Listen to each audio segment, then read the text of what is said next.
के बिहारी लाल की जय। तेरी काया निर्मल हो जाएगी तो कर ले व्रत 11 का। तेरी काया निर्मल हो जाएगी तो कर ले व्रत 11 का। तू कर ले व्रत 11 का, तू कर ले भजन हरि का। तू कर ले व्रत 11 का, तू कर ले भजन हरि का। नारायण भगवान की जय।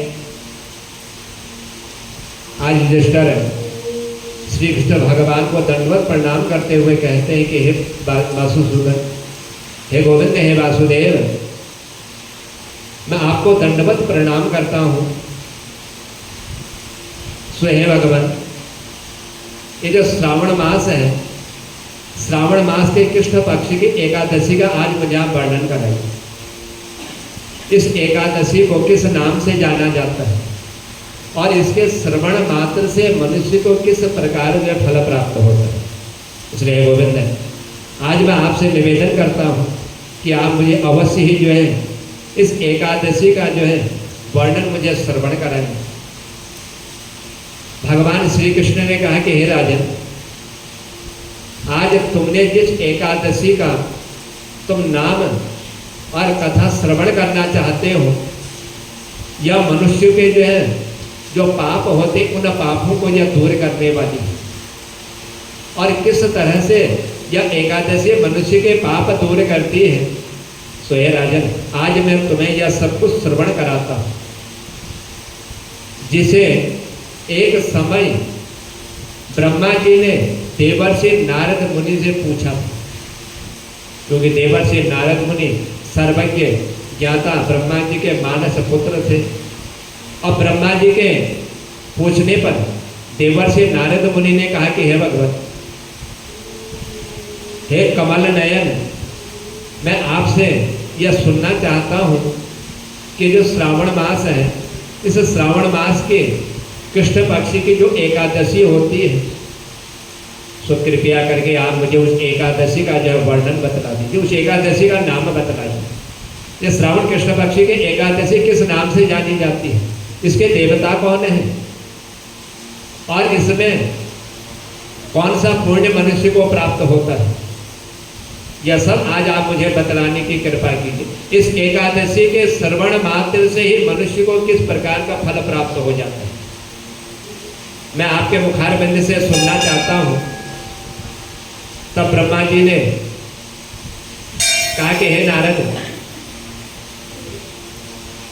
ये जो संसार है, ये जो विश्व है, यह संपूर्ण लोक में हित की इच्छा से आज तुमने जो है बहुत उत्तम प्रश्न मुझसे पूछा हो।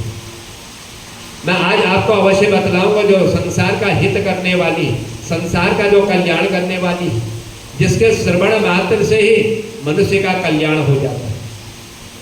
और इस एकादशी के श्रवण करने से मनुष्य को यम का भय भी नहीं रहता। इसलिए राजा, यह श्रावण मास के जो कृष्ण पक्ष की एकादशी होती है, इस एकादशी का नाम जो है कामिका एकादशी है। यह हर कार्य को पूर्ण करने वाली है। और इस एकादशी का यदि कोई स्मरण भी कर लेता है, नाम भी ले लेता है, सो हे राजन, उसको जो है वाजपेय नाम का जो यज्ञ किया जाता है, उस यज्ञ का फल जो है उसको प्राप्त हो जाता है एकमात्र इसके श्रवण करने से। और जिस दिन यह कामिका एकादशी हो, सो हे राजन, उस दिन श्रीधर, हरि, विष्णु और माधव और मधुसूदन, इतने जो भगवान के नाम हैं, इन नामों के द्वारा भगवान का पूजन करना चाहिए। सो हे राजन, जो मनुष्य इस कामिका एकादशी के दिन भगवान विष्णु के नाम के उच्चारण करने से उनका पूजन कर लेता है, सो हे राजन, उसको जो है इस एकादशी का और भगवान के पूजन का जो फल होता है, वह सब फल जो है उसको प्राप्त हो जाता है। सो हे राजन, वह जो है गंगा में या काशी में या नैमिषारण्य नामक जो क्षेत्र है, जो पुण्य को देने वाले हैं, जो पापों को नष्ट करने वाले हैं, जो वैकुंठ धाम प्रदान करने वाले हैं, इन क्षेत्रों में भगवान के नाम से और वहाँ स्मरण करने से, स्नान करने से जो पुण्य की प्राप्ति होती है, सो हे राजन वही पुण्य जो है इस एकादशी में भगवान के मधुसूदन केशव इन नामों को लेने से ही मनुष्य को जो है उस पुण्य की प्राप्ति हो जाती है।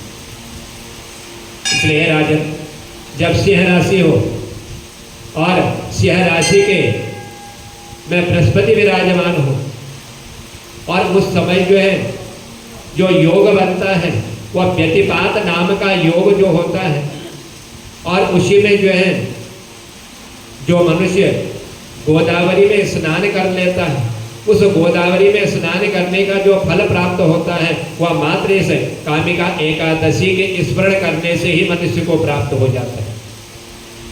सो हे राजन इस एकादशी के दिन जो श्रद्धा भक्ति युक्त होकर के भगवान केशव का पूजन कर लेता है तो उस पूजन से यह सब फल जो है मनुष्य को प्राप्त हो जाता है।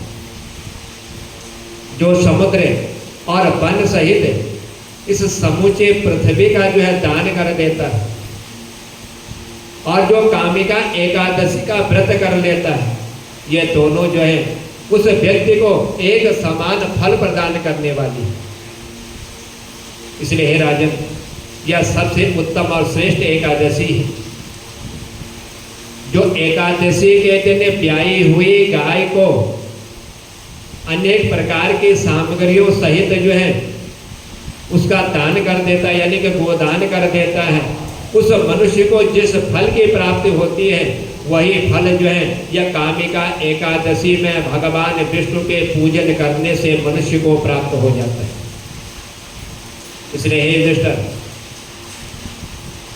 श्रावण मास में भगवान श्रीधर का पूजन करना चाहिए, क्योंकि कामिका एकादशी जो है चातुर्मास के व्रत में ही पड़ती है, जब भगवान जो है क्षीर सागर में शयन के लिए जाते हैं तो उसी दिन श्रीधर का पूजन करें और उसके द्वारा गंधर्वों और नागों सहित संपूर्ण देवताओं की जो है मनुष्य को पूजा करनी चाहिए, क्योंकि चातुर्मास में भगवान शेष नाग की सैया पर जो है शयन करते हैं, इसीलिए नागों का भी पूजन जो है इस एकादशी में करना चाहिए और उनका पूजन करने से भी भगवान की पूजा का फल जो है मनुष्य को प्राप्त हो जाता है। इसलिए हे राजन जो पापी मनुष्य होता है, जो पाप कर लेता है, चाहे अनजाने में किए हो या जानबूझ करके पाप कर दिए हो, उस मनुष्य की जो यथाशक्ति पूरा व्रत करके जो है कामिका के दिन श्री हरि भगवान का पूजन करना चाहिए। उस कामिका एकादशी के दिन हरि भगवान का पूजन करने से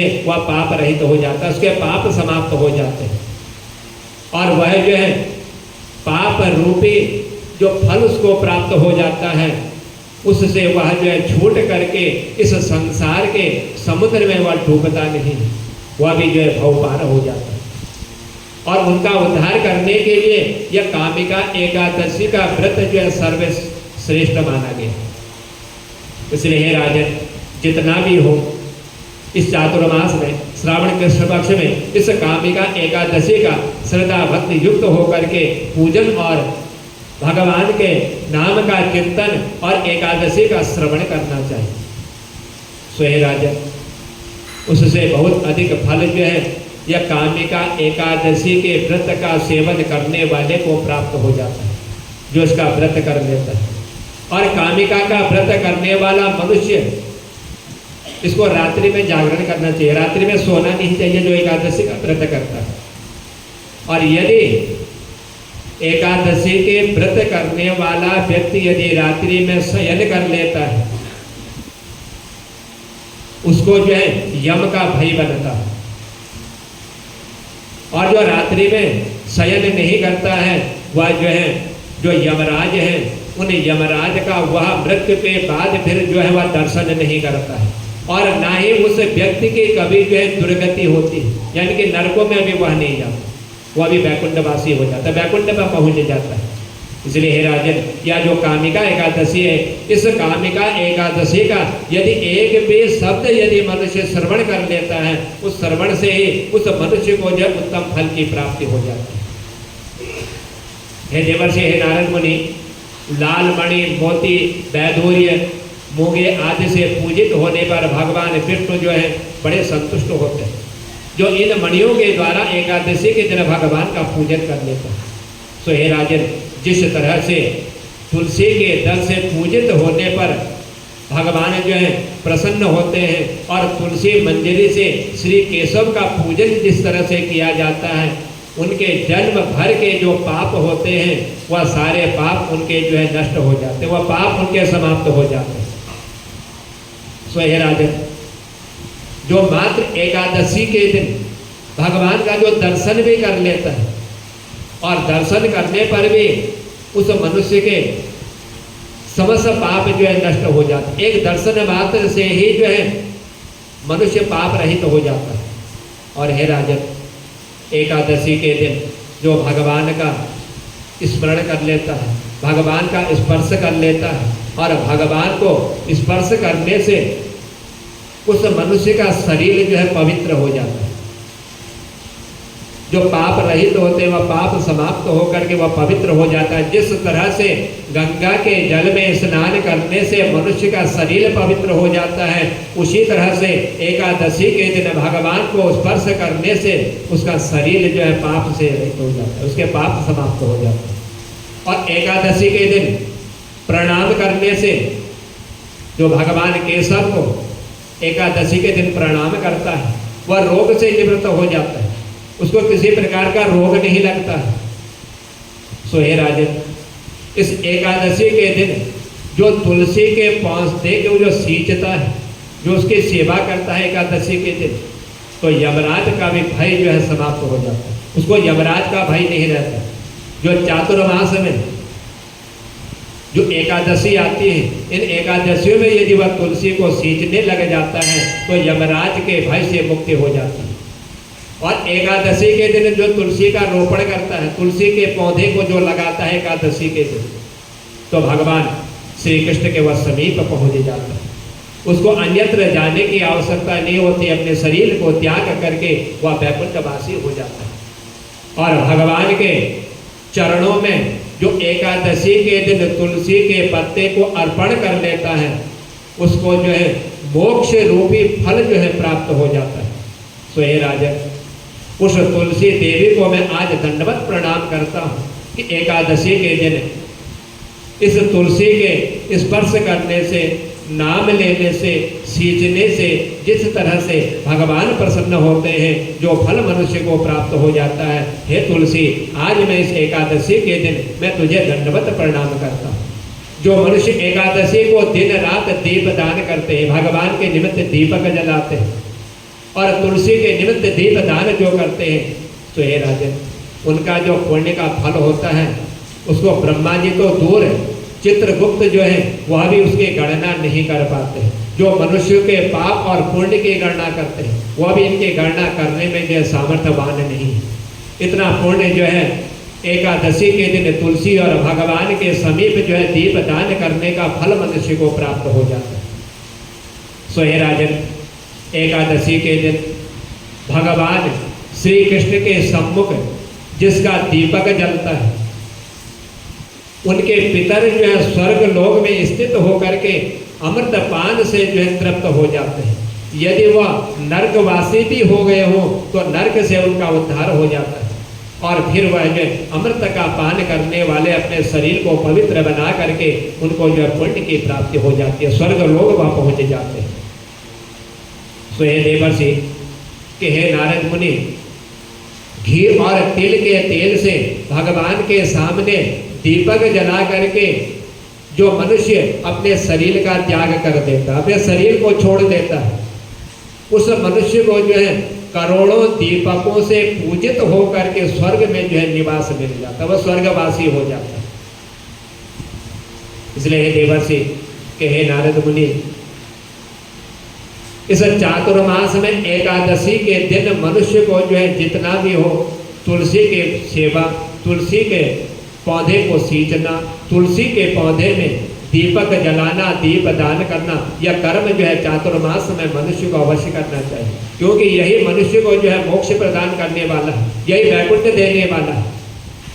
भगवान श्री कृष्ण युधिष्ठिर से कहते कि हे युधिष्ठिर, ब्रह्मा जी ने देवर्षि नारद मुनि को यह सब कुछ बतलाया था। जो कामिका एकादशी, उस कामिका एकादशी में किस तरह से तुलसी का पूजन करने से मैं प्रसन्न होता हूँ और उसको जो है मोक्ष की प्राप्ति हो जाती है। क्योंकि तुलसी जो है भगवान को अत्यंत प्रिय होती है और चातुर्मास में 4 महीने या तुलसी का ही पूजन करने से और नित्य प्रति उसमें दीप जलाने से मनुष्य को फल प्राप्त हो जाता है, जो फल अन्यत्र पूजा करने से मनुष्य को प्राप्त नहीं होता। इसलिए युधिष्ठिर, आज मैंने आपके सामने या कामिका एकादशी की जो सुंदर महिमा है उसका मैंने वर्णन आपको बतलाया। किस कामिका एकादशी में तुलसी का कितना बड़ा महत्व है, जो मनुष्य को यम के भय से भी जो है दूर कर देती है। यम के मार्ग में नहीं पहुंच पाता, वह स्वयं भगवान के वैकुंठ धाम पहुंच जाता है। इसीलिए यह कामिका जो है सब पापों को हरने वाली, सब कष्टों को हरने वाली और सारे दुखों को समाप्त करने वाली यह कामिका नाम के एकादशी, यह कामिका नाम के एकादशी मनुष्य के हर कार्य को जो है पूर्ण करने वाली होती है। इसे मानवों को इसका जो है व्रत अवश्य करना चाहिए। जिन्होंने मनुष्य योनि में जन्म लिया हुआ है वो अवश्य जो एकादशियों का व्रत करें। यह स्वर्ग लोक को महान पुण्य फल प्रदान करने वाली, जो मनुष्य इस एकादशी का व्रत कर लेता है स्वर्ग लोक में जाता है और वहाँ पर उसको पुण्य की प्राप्ति होती है। वह जो है जन्म और मरण के बंधन से भी उस व्यक्ति को जो है मुक्ति प्राप्त हो जाती है। इसीलिए जो मनुष्य श्रद्धा के साथ इस कथा का जो श्रवण कर लेता है चातुर्मास में, इन एकादशियों का जितनी भी एकादशी चातुर्मास में आती है, जो इनका श्रवण करता है, इनके महात्म को जो सुन लेता है, सो हे राजन, वह सब पापों से मुक्त होकर के भगवान विष्णु के श्री हरि वैकुंठ धाम की ओर जो है वह प्रस्थान कर लेता है, जब अपने शरीर को वह त्याग लेता है। इसलिए हे राजन, यह जो एकादशियां हैं, इन एकादशियों का मनुष्य को जो है नियम पूर्वक जो है पालन करना चाहिए। और हर एकादशी में भगवान के जो 108 नाम हैं, इन्हीं नामों का जो है पूजन किया जाता है। और कामिका एकादशी में श्रीधर गोविंद माधव इनका पूजन करने से मनुष्य जो है पाप युक्त हो जाता है और वैकुंठवासी हो जाता है। इसलिए हे युधिष्ठिर, ब्रह्मा जी ने देवर्षि नारद मुनि को जो इस कामिका एकादशी की जो महिमा बतलाई, जिसका गुणगान जो है चित्रगुप्त भी नहीं कर सकता है, वह स्वयं ब्रह्मा जी ने नारद जी को बतलाया। सो हे युधिष्ठिर, नारद जी ब्रह्मा जी के मुँह से इस एकादशी की इतनी सुंदर महिमा को सुन करके बड़े गदगद हुए और हर्षित होकर के ब्रह्मा जी को दंडवत प्रणाम किया और वहाँ से अपने लोक की ओर मनुष्यों के हित की कामना के लिए उन्होंने जो है वहाँ से प्रस्थान किया। सो हे नारद, हे युधिष्ठिर, वही प्रसंग आज मैंने आपको बतलाया हुआ है। इसलिए एकादशी कामिका नाम की जो एकादशी है, यह मनुष्य को जो मोक्ष प्रदान करने वाली, वैकुंठ धाम देने वाली और जन्म और मृत्यु के बंधन से यह मुक्ति प्रदान करने वाली एकादशी है। इसीलिए मनुष्य योनि में जन्म लेकर के एकादशी की कथा का श्रवण करना, एकादशी का पूजन करना, मधुसूदन वासुदेव श्री कृष्ण श्री हरि का पूजन करना, यह सब मनुष्य को कल्याण देने वाली है, मनुष्य को मोक्ष प्रदान करने वाली है। जो एक भी श्लोक का यदि एकादशी के दिन स्मरण कर लेता है तो उस मनुष्य को जो है वाजपेय नाम के यज्ञ का फल प्राप्त होता है। जो कामिका एकादशी को सुनता है या दूसरों को सुना देता है तो उसको भी जो है अनन्य फल की प्राप्ति होती है। इसलिए हे युधिष्ठिर, यह एकादशी जो है मनुष्य को अवश्य मोक्ष प्रदान करने वाली है। तो युधिष्ठिर ने श्री कृष्ण भगवान को दंडवत प्रणाम करते हुए कहा कि हे भगवान, कि हे प्रभु, आज आपके मुखार बिंद से यह तुलसी की महिमा और इस कामिका एकादशी का वर्णन श्रवण करके आज मैं बड़ा धन्य हो चुका हूँ कि चातुर्मास में जो तुलसी का पूजन का आपने महत्व बतलाया और कामिका एकादशी की जो महिमा बतलाई, यह सुन करके आज मैं बड़ा धन्य हो गया हूँ। युधिष्ठिर ने भगवान को दंडवत प्रणाम किया और भगवान जो है पुनः क्षीर सागर में इन्होंने प्रस्थान किया और युधिष्ठिर ने अपने स्थान की ओर जो है प्रस्थान कर दिया। इसलिए हे ऋषि मुनियों, यह कथा जो है मनुष्य का कल्याण करने वाली और मोक्ष प्रदान करने वाली है। बोले बांके बिहारी लाल की जय। तेरी काया निर्मल हो जाएगी तू कर ले व्रत 11 का। तेरी काया निर्मल हो जाएगी तू कर ले व्रत 11 का। तू कर ले व्रत 11 का, तू कर ले भजन हरि का। तू कर ले व्रत 11 का, तू कर ले भजन हरि का। तेरी काया निर्मल हो जाएगी तो कर ले व्रत 11 का। तेरी काया निर्मल हो जाएगी तो कर ले व्रत 11 का। क्यों बेटा बेटा करता है यह बेटा साथ न देता है। क्यों बेटा बेटा करता है यह बेटा साथ न देता है। बेटा बहुओं के हो जाएंगे तो कर ले व्रत 11 का। बेटे बहुओं के हो जाएंगे तो कर ले व्रत 11 का। तेरी काया निर्मल हो जाएगी तो कर ले व्रत 11 का। क्यों बहुए बहुए करता है यह बहुए साथ न देती है। क्यों बहुए बहुए करता है यह बहुए साथ न देती है। बहुए तो न्यारी हो जाएंगे तो कर ले व्रत 11 का। बहुए तो न्यारी हो जाएंगे तो कर ले व्रत 11 का। तेरी काया निर्मल हो जाएगी तो कर ले व्रत 11 का। तेरी काया निर्मल हो जाएगी तो कर ले व्रत 11 का। क्यों बेटी बेटी करता है यह बेटी साथ न देती है। क्यों बेटी बेटी करता है यह बेटी साथ न देती है। बेटी ससुराल चली जाएगी तो कर ले व्रत 11 का। बेटी ससुराल चली जाएगी तो कर ले व्रत 11 का। तेरी काया निर्मल हो जाएगी तो कर ले व्रत 11 का। तेरी काया निर्मल हो जाएगी तो कर ले व्रत 11 का। तो पोते पोते करता है यह पोते साथ न देते हैं। क्यों पोते पोते करता है यह पोते साथ न देते हैं। पोते परदेश चले जाएंगे तो कर ले व्रत 11 का। पोते परदेश चले जाएंगे तो कर ले व्रत 11 का। तेरी काया निर्मल हो जाएगी। तेरी काया निर्मल हो जाएगी तो कर ले व्रत 11 का। तो मेरा मेरा करता है या कुछ भी नहीं है तेरा। क्यों मेरा मेरा करता है या कुछ भी नहीं है तेरा। सब पड़ा यही रह जाएगा तो कर ले व्रत 11 का। सब पड़ा यही रह जाएगा तो कर ले व्रत 11 का। तेरी काया निर्मल हो जाएगी तो कर ले व्रत 11 का। तेरी काया निर्मल हो जाएगी तो कर ले व्रत 11 का। तो सतगुरु जी के गुण गा ले जीवन अपना सफल बना ले। तो सतगुरु जी के गुण गा के जीवन अपना सफल बना रे। तो भव से पार उतर जाएगा तो कर ले व्रत 11 का। तो भव से पार उतर जाएगा तो कर ले व्रत 11 का।